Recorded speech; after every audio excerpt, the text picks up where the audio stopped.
सोचो, एक ऐसा टाइम जब यूरोप के लोग अपनी ही जिंदगी पर कंट्रोल नहीं रखते थे। रिच नोबल्स अपनी पावर का यूज करके कुछ भी कर सकते थे और कॉमन लोग सिर्फ रूल्स फॉलो करने के लिए मजबूर थे।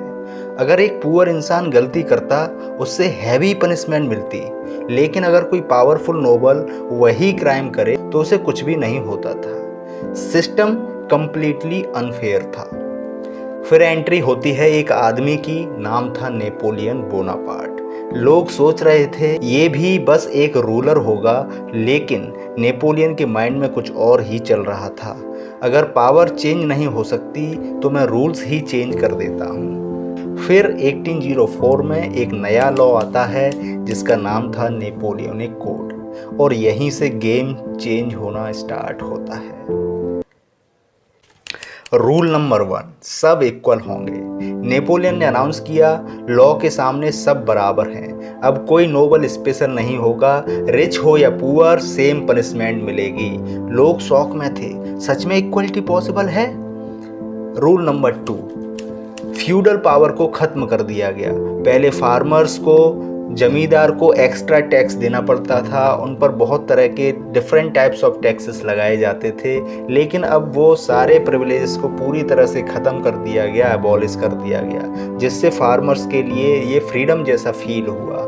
रूल नंबर 3, टैलेंट मैटर्स करने लगा।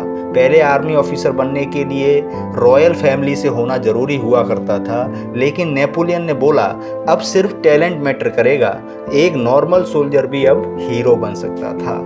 Rule number 4, property protection. अगर तुमने मेहनत से कुछ कमाया है तो कोई भी पावरफुल आदमी तुमसे वो छीन नहीं सकता है। मतलब यहाँ पर लोगों को अब पहली बार सिक्योरिटी फील हुई, उनकी जो प्रॉपर्टी थी उसकी भी प्रोटेक्शन यहाँ पर होने लगी। Rule number 5, same law everywhere. पहले हर सिटी में अलग रूल्स हुआ करते थे, बट अब पूरे फ्रांस में सेम लॉ लागू हुआ। सडनली जो सिस्टम था वो पूरी तरह से सिंपल हो गया। लेकिन स्टोरी यहीं ख़त्म नहीं होती। अभी वुमेन्स को इक्वल राइट्स नहीं मिले थे, पॉलिटिकल फ्रीडम भी लिमिटेड थी। मतलब ये परफेक्ट सिस्टम तो नहीं था, लेकिन इसका इम्पैक्ट क्या हुआ? यूरोप के दूसरे कंट्रीज भी इससे इंस्पायर हुए। लोग समझने लगे अगर फ्रांस में इक्वलिटी आ सकती है तो यहाँ क्यों नहीं।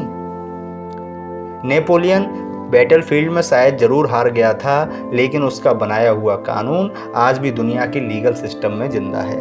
तो ये स्टोरी, ये टॉपिक आपको कैसा लगा बच्चों? लाइक, कमेंट, शेयर करके ज़रूर मुझे बताइएगा। मैं इस सीरीज़ को इसी तरीके से कंटिन्यू रखूँगा।